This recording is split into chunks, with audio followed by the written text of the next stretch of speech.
MSME विकास कार्यालय कोकर रांची द्वारा खरीद एवं विपणन सहायता योजना के तहत 2 दिवसीय निर्यात संवर्धन एवं जेम पर राष्ट्रीय स्तर की संगोष्ठी का आयोजन दिनांक 9 एवं 10 जनवरी 2023 को hotel holiday home Kanke road Ranchi में किया गया। मुख्य अतिथि डॉक्टर महुआ माझी जितेंद्र कुमार सिंह, निर्देशक उद्योग, झारखंड सरकार द्वारा दीप प्रज्वलित कर इसका उद्घाटन किया गया। उद्घाटन सत्र में मुख्य अतिथि एवं सभी गणमान्य अतिथियों का स्वागत कार्यक्रम के संयोजक गौरव, सहायक निदेशक द्वारा किया गया।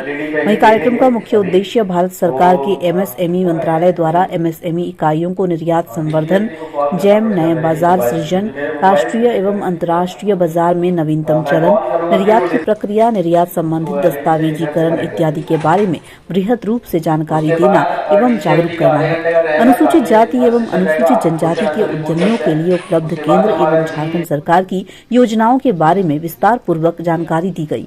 सभी उद्यमियों को झारखंड सरकार द्वारा उपलब्ध योजनाओं के तहत उनके उद्यम के विकास के लिए हर संभव मदद प्रदान करने का आश्वासन दिया गया।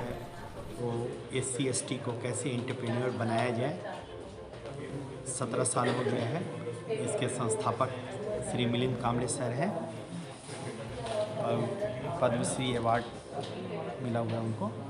और कैसे SC/ST को आगे बढ़ाया जाए, उसको किस तरह मतलब बिजनेस में लाया जाए, उसके लिए काम करती है। झारखंड में हम लोग के मतलब डिक्की की तरफ से गैस का जो टैंकर होता है, बड़ा वाला टैंकर, वो सब भी दिया गया है।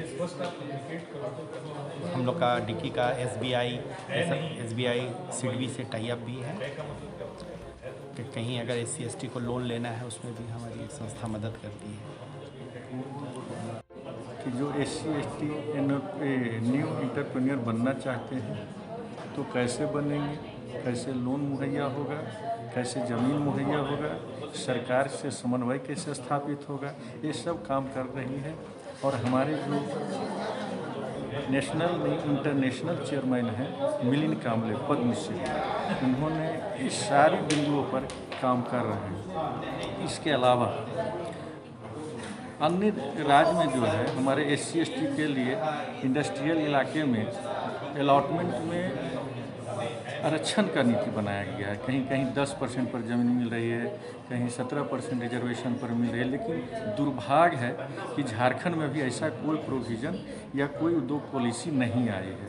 तो मैं झारखंड सरकार से मांग करता हूं कि गुजरात, महाराष्ट्र, आंध्र प्रदेश के तर्ज पर हमारे अनुसूचित जनजाति इंटरप्रेन्योर के लिए भूमि आवंटन में आरक्षण मिले, सरकारी प्रोविज़न के साथ।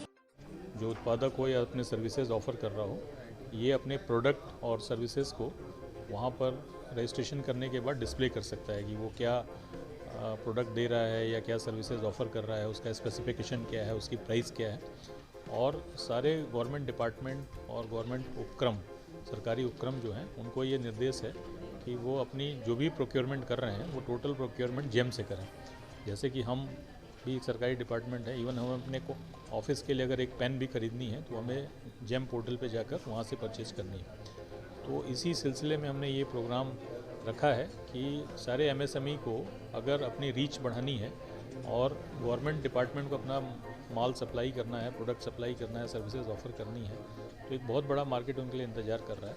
इसमें कुछ हमें MSMEs की तरफ से फीडबैक आ रहा था कि उसमें रजिस्ट्रेशन करने में कुछ दिक्कत हो रही है, कुछ समस्याएं आ रही हैं। तो इसीलिए हमने एक टेक्निकल एक्सपर्ट को बुलाया है जो कि आज उसके बारे में बताएंगे और कल प्रैक्टिकली उन लोगों को अगर कोई डिफ़िकल्टी आ रही होगी तो पोर्टल पे जाके हैंड होल्डिंग प्रोवाइड करेंगे। तो ये पहला उद्देश्य। दूसरा है एक्सपोर्ट प्रमोशन। जैसा कि आप लोग जानते हैं कि झारखंड जो है प्राकृतिक संसाधनों और मिनरल रिसोर्सेज से परिपूर्ण है।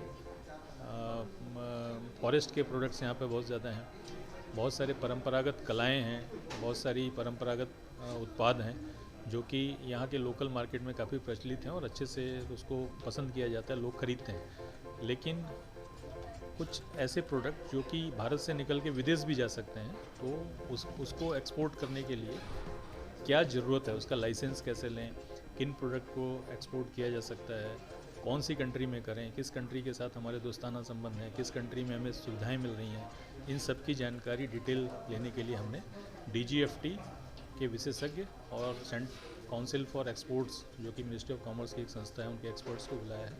वो डिटेल में स्क्रैच से, जीरो से लेकर प्रोडक्ट सर्चिंग से लेकर उनके पूरे प्रोफाइल के बारे में और उद्यमियों की शंकाओं का समाधान करेंगे। और इससे झारखंड के ऐसे उद्यमी जो कि अपने प्रोडक्ट को अभी इंडिया में बेच रहे थे, वो बाहर निकलकर एक्सपोर्ट भी कर पाएंगे और इसका लाभ ले पाएंगे, जिससे उनका भी विकास होगा, झारखंड का भी विकास होगा और पूरे भारत देश की अर्थव्यवस्था का विकास होगा। आपके तक कैसे पहुंचेंगे? जो अंतिम व्यक्ति है जो एकदम रूरल क्षेत्र में है, वो जुड़ना चाहेंगे? एक्चुअली हम लोग जो अपना कार्य करते हैं विभिन्न एसोसिएशन के माध्यम से करते हैं। जैसे इस प्रोग्राम में कम से कम 10 से 12 इंडस्ट्री एसोसिएशन जो हैं वो उन्होंने पार्टिसिपेट किया, उनके अध्यक्ष, सचिव, उनके पदाधिकारी। और हम लोग जो भी काम करते हैं उसके इनिशिएट करने के पहले हम एसोसिएशंस को इन्फॉर्म करते हैं। मैं डिप्टी चेयरमैन बोल रहा हूँ। मेरे DIA के संस्थापक सह अध्यक्ष मेरे संघ पिता डॉक्टर जितेंद्र पासवान हैं। ये DIA जो है ये सेक्शन 8 के तहत ये रजिस्टर्ड है। हम लोगों का काम है जो भी गरीब समुदाय से आते हैं, SC ST परिवार से, हमारे अनुसूचित जाति और जनजाति, हमारे जो गरीब समुदाय से हैं, उनको इकोनॉमिकल एम्पावरमेंट के लिए हम लोग काम करते हैं कि कैसे उनका आर्थिक विकास हो। आर्थिक विकास होगा तभी सभी की इसमें भागीदारी होनी चाहिए। जितने भी हमारे आर्थिक रूप से पिछड़े भाई बहन हैं, जो भी हमारे SC ST समुदाय से हैं, तो अभी जो डिग्री के हमारे प्रतिनिधि जो थे, जो अभी बोल कर गए हैं, बहुत अच्छी बात उन्होंने कहा कि ज़मीन का प्रोविज़न वो बिल्कुल होना चाहिए। और सबसे बड़ी चीज़ है कि बहुत सारी ऐसी बातें हैं, बहुत सारी ऐसी स्कीम है सरकार की जो हमारे भाइयों को, हमारी बहनों को नहीं पता है। वो हम लोग अपने संस्था के माध्यम से बताते हैं कि आपको 10 लाख तक लोन जो है इंटरेस्ट फ्री मिलेगा, without collateral, without security, without mortgage मिलेगा। उसमें मोरेटोरियम पीरियड 1.5 साल का है, 7.5 साल में चुकाना है। ये सब बात, बहुत सारी बातें ऐसी हैं जो हमारे भाई बहनों को नहीं पता है। ये स्पेशली SC ST के लिए बिल्कुल बिल्कुल बिल्कुल ठीक है। तो ये सब हम लोग जागरूक करने के लिए हम लोग ये सब काम कर रहे हैं कि आप जागरूक होइए। आप अभी इकोनॉमिकल एम्पावरमेंट में जब तक नहीं आएंगे आप बहुत पीछे रह जाएंगे, और अभी भी पीछे हैं ही। तो हम लोग चाहते हैं कि इस पिछड़ेपन को दूर करें। हम लोग आर्थिक क्रांति का आगाज हम लोग करने के लिए ये संस्था जो है आगे आई है, दलित इंडस्ट्री एसोसिएशन की। आर्थिक क्रांति का आगाज होगा और DIA का विजय होगा। DIA का यही निश्चय है। धन्यवाद। ठीक। कार्यालय है वो क्षेत्रीय भी होता है। अब जैसे यहाँ पर टिक्की एक संस्था है, ट्राइबल इंडस्ट्री चैम्बर्स आए हुए हैं, तो उनके जितने भी मेंबर्स हैं, जैसे हम उनके अध्यक्ष को इन्फॉर्म करते हैं, उनके मेंबर्स तक चला जाता है। डिक्की है दलित इंडस्ट्री एसोसिएशन। इसी प्रकार झारखंड लेवल पे FJCCI है, JCIA है। तो इसके अलावा हम लोग हर ज़िले में कोई ना कोई प्रोग्राम करते रहते हैं और उन प्रोग्राम में जो पार्टिसिपेंट आते हैं उससे जानकारी मिलती है। हमारा ऑफिस वैसे कोकर इंडस्ट्रियल एरिया में है और मेल के थ्रू, फ़ोन के थ्रू लोग दूर से भी हमारे सुविधाओं की जानकारी ले सकते हैं और हमारे ऑफिस में तो खैर उनका हमेशा स्वागत है। छोटे और मध्यम उद्योग करने वाले लोग के लिए कितना शुरुआत में सहयोग मिलता है फंड के हिसाब से?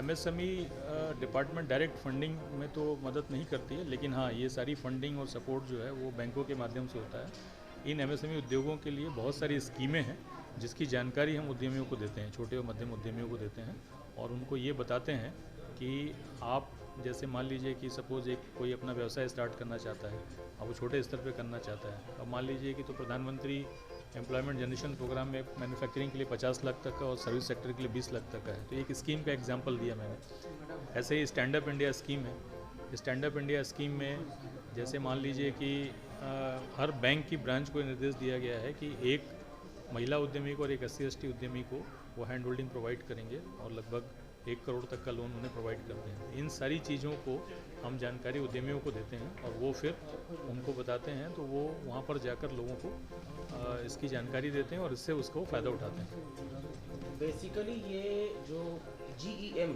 गवर्नमेंट ई-मार्केट प्लेस, ये basically stands for the digital India platform, I think digitally बढ़ाने के लिए। हाँ, एक ई-कॉमर्स मार्केटिंग प्लेटफॉर्म इसको समझ लीजिए। जैसे कि हम दैनिक कार्यों में फ्लिपकार्ट, अमेजॉन या स्नैपडील का यूज़ करते हैं, उसी तरह का ई कॉमर्स का ये प्लेटफॉर्म है जो बेसिकली गवर्नमेंट परचेजेस को इंश्योर करता है। इसमें सारे गवर्नमेंट डिपार्टमेंट, PSUs और संस्थाएं को ऑनबोर्ड होना है एज ए बायर, और सारे MSME एज ए सेलर। जैसे कि फ्लिपकार्ट पे हम कोई बायर होता है तो वो जाता है और प्रोडक्ट को सर्च करता है, फिर ऑर्डर करता है, वो चला जाता है। बिल्कुल इसी तरह का प्लेटफॉर्म है, डिजिटल मोड है, इसलिए इसको डिजिटल का भी पार्ट माना जा सकता है। अभी लार्ज स्केल पर देखा जाए तो इंडिया में बहुत सारे लोग ऐसे हैं जो ऑनलाइन नहीं आ सकेंगे। ऐसे में ऑफलाइन मर्चेंडाइज जो कर रहे हैं उनको नुकसान होने की आशंका बढ़ेगी, वो गवर्नमेंट के साथ डील नहीं कर पाएंगे, यानी कि गवर्नमेंट उन लोगों को तबाह नहीं कर रही है। एक व्यू आप जो कह रहे हैं, एक इसका मतलब एंगल है, लेकिन इसका दूसरा एंगल अगर इस तरीके से देखा जाए कि मतलब एक छोटा उद्यमी जो है वो सरकार तक पहुंच ही नहीं पाता है, क्योंकि उसकी जो मैक्सिमम परचेज़ है या उसके जो प्रोसीजर्स है वहाँ पर जाने में डरता है, या वहाँ तक उसको दिक्कत होती है, वो समस्याएं उसको जब आती हैं तो वापस आ जाता है। तो घर बैठे बैठे वो अपने प्रोडक्ट को ऑनलाइन कर सकता है। और दूसरी चीज़ क्या है कि अगर सारे लोग ऑनलाइन आ जाएंगे तो ये समस्या ही ख़त्म हो जाएगी कि आप किसी व्यापार को ख़त्म कर रहे हैं या नहीं कर रहे हैं। जो व्यक्ति अभी किसी गवर्नमेंट डिपार्टमेंट को सप्लाई नहीं कर पा रहा था, डोमेस्टिक मार्केट पे डिपेंडेंट था, उसके लिए तो ये एक संजीवनी की तरह काम करेगा। और जो ऑलरेडी कर रहे हैं उनको ये बता दिया जाएगा कि आप जेम पे आ जाइए, तो जेम के माध्यम से वो अपने व्यापार को एज इट इज़ कंटिन्यू करेंगे। झारखंड को कितने स्थान अगर दिया जाए कि MSME के द्वारा, तो कितने स्थान पे है ये वर्क करने में? देखिए, हम तो सेंट्रल के हिसाब से जो बात करते हैं तो हमारे लिए सारी MSME एक ही होती है।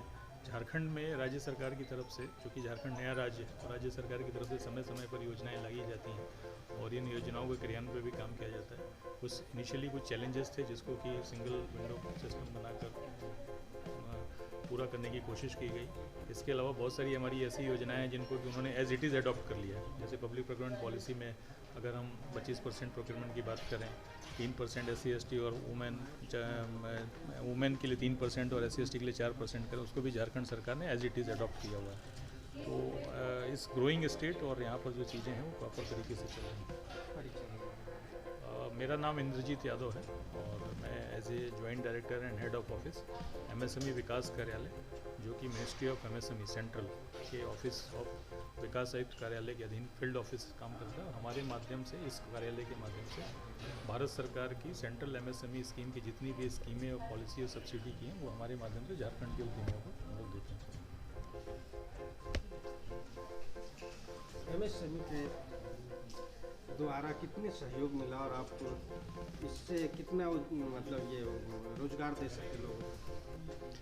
मैं Randhir Sharma, Jharkhand small industries association में मैं सेक्रेटरी हूँ।